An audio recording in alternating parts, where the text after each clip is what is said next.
All right, as promised, this is well, it's kind of brunch at this point, but breakfast, beta breakfast, and books with Josh, the class pet. The campers know I only give about 5 or 6, so that's all you get, Josh. Sorry. All right, guys. We are on Chapter 9 of Wayside School. And any families that might be joining that might be outside of my classroom, welcome. This is just one of my favorite series in the world. Every class that I've ever had, we go through the series. There's 3 books. This is actually the 3rd book. The first 2 set up the characters really well, but they're still fun stories. It's about this big, tall, 30-story school. Each story has a classroom except for the 19th story, because there is no 19th story. And there's these wild characters with all these different attributes and characteristics and everything else. So, Chapter 9, Mush. Warning, do not read this story right after eating. In fact, do not read it right before eating either. In fact, just to be safe, don't read this story if you're ever planning to eat again. I'm about to eat lunch, so not very good. Miss Mush wiped her hands on her apron. She smiled at the children who were lined up at the cafeteria. It warmed her heart to see how much they liked her food. Mauricia was first in line. "And what would you like today, Mauricia?" Miss Mush asked. She knew the name of every child in Wayside School. Mauricia looked at the sign. "Special today, mushroom surprise." "Just milk," said Mauricia. "I brought my lunch." Miss Mush smiled and gave Mauricia a carton of milk. Joy was next in line. "And what would you like, Joy?" asked Miss Mush. "Milk," said Joy. Miss Mush smiled and gave Joy a carton of milk. "And what would you like, Jason?"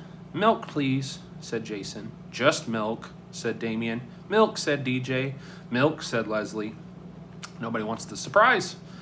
It was almost Ron's turn. He hadn't brought a lunch. He normally brought a peanut butter and jelly sandwich to school, but there hadn't been a single slice of bread in his house this morning. "I know," his mother had said.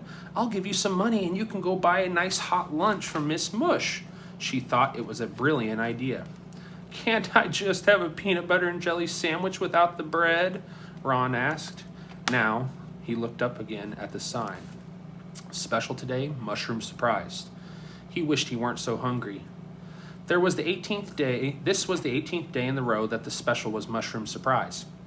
It was called mushroom surprise because it would have been a surprise if anybody had ever ordered it. No one ever did, except for Lewis, of course. That's why they'd had it for 18 days. There was always so much left over. "Milk," said Terrence. "Milk," said Sherry. "Milk," said Calvin. "Milk, please," said Bebe. "And what would you like today, Ron?" asked Miss Mush. Ron took a breath. "Mushroom surprise," he squeaked. Tears of joy filled Miss Mush's eyes. She blew her nose on her apron and then said, "One mushroom surprise, coming right up." Tears came to Ron's eyes too, but for a different reason. He looked at the mushroom surprise. It was sort of green. So was Ron. Miss Mush proudly dumped a hot lump of mushroom surprise on a paper plate and handed it to Ron. He put it on his tray, then pushed it over to the cash register where he paid for it. The news quickly spread around the cafeteria, then up and down the stairs and out to the playground. "Ron ordered the mushroom surprise! Ron ordered the mushroom surprise!" Mrs. Jules was sitting in the teacher's lounge on the 12th floor when Bebe burst into the room. All the teachers were shocked to see her. "Bebe, you're not allowed in here. This is a secret place," said Mrs. Jules. "Ron ordered the mushroom surprise," Bebe shouted. Then she ran back up to the cafeteria. As Ron sat down at the table, 87 kids crowded around him to watch him eat. "I wonder what the surprise is," said Dee Dee. She had the best view. She was pushed right up alongside Ron's chair. "Maybe it tastes good," said Leslie. "Maybe that's the surprise." "No, I think it's called mushroom surprise because after you eat it, it's a surprise if you don't die," said Mac. "Lewis eats it. He's not dead," said Jason. Lewis has been eating Miss Mush's food for so long, he's immune to it, said Allison. And immune just means that you can't get sick or that it won't affect you all that much. Ron dug his plastic fork into the goop. He raised it to his mouth. Dana covered her eyes. I can't watch, she exclaimed. Ron opened his mouth wide. The fork entered. He brought the fork out again. It was empty. Ron chewed twice, then swallowed. He ate it, Dee Dee announced for who couldn't see. Stephen screamed. Said Ron. Not too bad. It sort of tastes like a mixture of bananas and spinach. What's the surprise? Asked Dee Dee. Ron looked at Dee Dee. His face flushed and his eyes changed colors. His whole body began to shake like a washing machine on the spin cycle.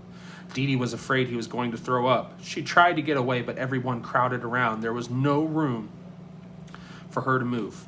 But Ron didn't throw up. He stood up, put his arms around Dee Dee's neck, and kissed her smack on the lips. He sat back down, his eyes returned to the normal color. Yow, said Dee Dee, wiping her mouth on her sleeve. What's the matter? Asked Ron. Don't you know what you just did? Asked Allison. He shrugged. I ate some mushroom surprise. It wasn't that bad. Sort of like a mixture of hot dog and grape jelly. I wonder what the surprise is. He dug his plastic fork back into the goop. Everybody ran away this time. When Mrs. Jules entered the cafeteria, no one was there except for Ron. He was sitting alone at the table eating mushroom surprise.